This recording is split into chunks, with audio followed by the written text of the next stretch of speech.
उद्धव बाळासाहेब ठाकरे शिवसेनेत रशीद मामू यांनी प्रवेश केल्यानंतर त्यांच्यावर अनेक आरोपांच्या फैरी झाडल्या जात आहेत। आज त्यांनी पत्रकार परिषद घेऊन या सगळ्या आरोपांचा खुलासा केला। आपल्यासोबत रशीद मामू आहेत। काय सांगाल, आज आपण पत्रकार परिषद घेतली, तुमच्यावर अनेक आरोप होते, त्याचा खुलासा तुम्ही केला आहे।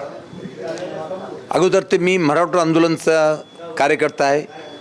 त्याच्यामध्ये गोविंद सराफ, आनंद भालेराव, चंद्रगुप्त चौधरी कम्युनिस्ट पार्टी के, हबीब साहब, असदुल्ला साहब, सलामी साहब और नामेंद्र साहब, अर्जुन कापड़िया, ये पूरे सीनियर लोग थे। गवाने सेकंड पेज में हम जो काम करने वाले थे उसमें लोमटे, टकसाल साहब, गोपीनाथ मुंडे, महाजन साहब, मैं, लोमटे, विजय गवाने, हम काफ़ी लोग थे जो उसमें काम करते थे। वहाँ से हमने काम शुरू किया है। तो उसमें नरेंद्र शर्मा एक थे जो आरएसएस के थे, वो मेरे गुरु थे जो भाषण सिखाए जिन्होंने मुझे। उसके बाद गणेश महासंघ बना। गणेश महासंघ में दादा गनोरकर, मनमोहन अग्रवाल, मानी गंगवाल, प्रकाश मुगदिया आम्ही इथे होते। आज 50 वर्ष झाले, मला 51 वर्ष त्याच्यामध्ये मी गणेश महासंघमध्ये आहे।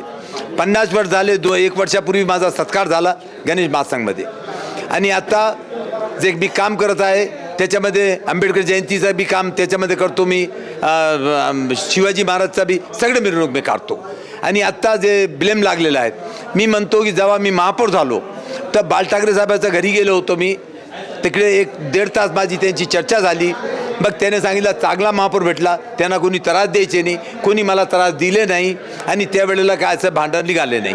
आणि खैरे साहेब त्यावेळेला मिनिस्टर होते, त्याने आपल्या घरामध्ये चांगला माझी सोय करून ठेवली होतं। 2 दिवस मी तिकडे मिटिंगमध्ये गेलो होतो। तसंच आपले मुख्यमंत्री होते, ते मिटिंगमध्ये आम्ही गेले होतो, सगळे लोक होते। खैरे साहेब होते, जयस्वाल साहेब होते, मोनी महाराज, आम्ही सगळे लोक होते त्याच्यामध्ये। जोशी साहेबाची त्याच्यामध्ये काय बोलणी झाली होती। एक नगरसेवक ती बाहेर जेव्हा निघाला, मी म्हणलं की आपले मुख्यमंत्रीचे कशा काय बोलला म्हणून मी त्याच्या थोबाडामध्ये एक मारला होतो। हे खरोखर आहे। तर हे जे काम करताना आता माझ्याबद्दल जे म्हणतात तर मी म्हणलो की आत्तापर्यंत कशाला नाही सांगितलं। जेव्हा तुम्ही मी महापौरचा मध्ये होतो त्यावेळेला हायकोर्टात गेले, सुप्रीम कोर्टात, मग तिकडे कोणाला लेटर कशाला नाही दिले की मामू जातीवाद आहे, मामू असाचा म्हणला तसा, ते काही नाही म्हणलं। आणि त्यावेळेला मी काही हिंदू लोकांना घरी पोचविला, ज्याच्यामध्ये चांदीवालचे पिताजी होते, आता त्यांना विचारा, सावजीची बायको होती त्याला आग लावली होती, त्याला वाचविला। कुलकर्णी साहेब होते, त्यांची भाऊ घरामध्ये होती, त्यांना बाहेर काढला, आग लागला होता। तर काही लोक फायर लोकांना मी आता तुम्ही मागितलं मी सगळा सबूत देऊ त्यांना, त्यांना काढला। मग काय नाही, हा मी ऑटो रिक्षामध्ये होता, पॉलिटिकलमध्ये होता, माझ्यामध्ये पॉलिटिकल केसेस होते। मग त्याच्यावर सजा काय लागलेली ना, जे म्हणतात मग सांगा की मोठ्या सजा लागली।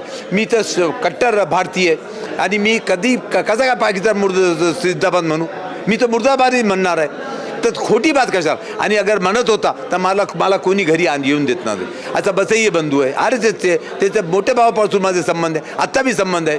नरेंद्र शर्माच्या घरी मी त्यापर्यंत आत्तापर्यंत जात होतो जेव्हा ते मृत्यू झाले त्यापर्यंत। तर माझा काय कोणाशी ते नाही। आता त्याने जे सुरू केलं आहे तर मला असं वाटते की BJP रशीद मामावर इलेक्शन लढत आहे, खानवर ते इलेक्शन लढत आहे। त्यांना काय आहे नाही, त्यांना ते सांगत नाही की पाणी पाहिजे, महाराष्ट्रामध्ये खेतीवाल्याला सवलत पाहिजे, यंग लोकांना सर्व्हिस पाहिजे, त्याच्याबद्दल ते काय म्हणत नाही। फक्त रशीद मामू आणि रशीद मामू, तर मोठे लोक बी तसा म्हणतात खोटा। तर माझा अभिमान वाटला की त्याने माझ्या नावावर इलेक्शन लढत आहे म्हणून खानवर आणि रशीद मामूवर। तर त्यासाठी मी उद्धव ठाकरे साहेबाचा आणि आदित्य आणि सगळ्या पार्टीचे लोकांचा, दानवे साहेब, खैरे साहेब, सगळ्याचा आभार मानतो की मला त्याने जे पार्टीमध्ये घेतला उद्धव साहेबांनी, मी त्याचा आभार मानतो की त्यांच्यामध्ये मी आलो तर त्यांना फायदाच होणार, नुकसान होणार नाही। लेकिन त्यांना बी कळला की हे काय म्हणून। आणि मी खैरे साहेबाला, उद्धव साहेबाला त्यासाठी मानतो की ते सगळ्या राहता बरोबर घेऊन चालतात। जे हिंदुत्वात आहे ते त्यांच्यामध्ये, जसा रामजीमध्ये हिंदुत्वात होता ते रामजीमध्ये काय होता, भिल्लीचे झुटे बेल खाले, आईचा ऐकला, बायकोला विचारला, मुलाबाळाला विचारला, हे नासा करतात। दुसऱ्या लोकांपाशी तर बायको बी नाही ना, कोणापाशी काय मुलं बाळ बी नाही, आणि ते बिघडलेले आहे। तर मग त्याच्यामध्ये फरक आहे ना। तर मला असं वाटतं की हे खरीखर हिंदुत्वात सेना आहे आणि ते जो आहे तो पॉलिटिकल सेना आहे। असं प्रभू रामचंद्राचं हिंदुत्व आणि शिकवण तुम्हाला आवडते तर बरोबर, कशा नाही आवडणार।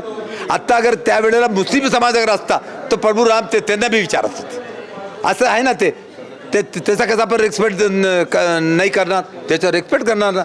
त्यावेळेला मुस्लिम समाज ना होता, भिल्ली समाज होती त्यांचं त्यांनी बेर खाल्ले जुटे केले, त्याने रामांचा मुकाबला केला.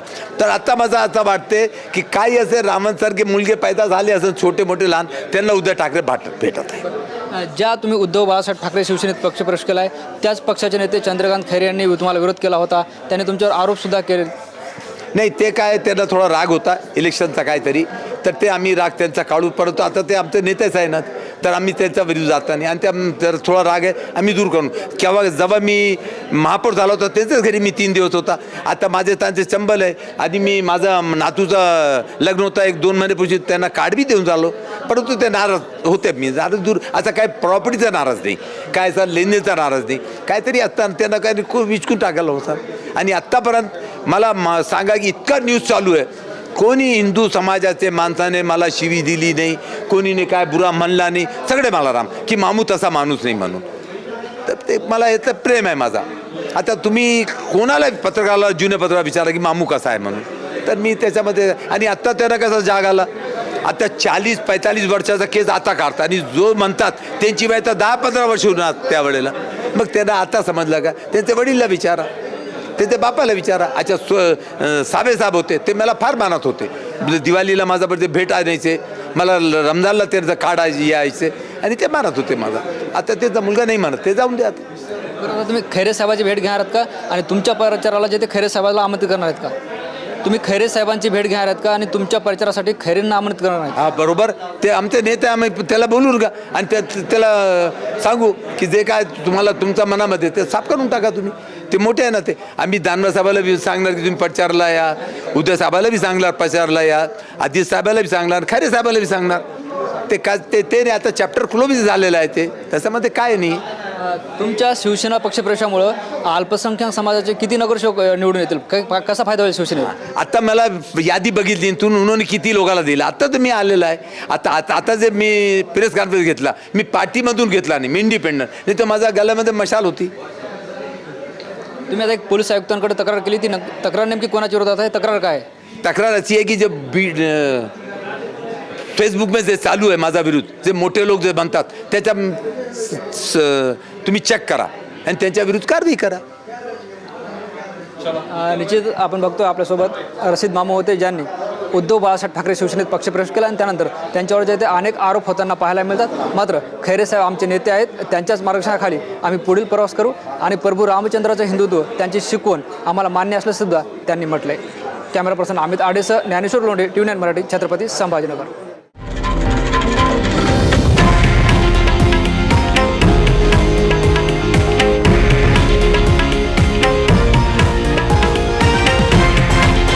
हे आहे देशातील नंबर 1 न्यूज नेटवर्क आणि आपण पाहत आहात TV9 मराठी, एकमेव.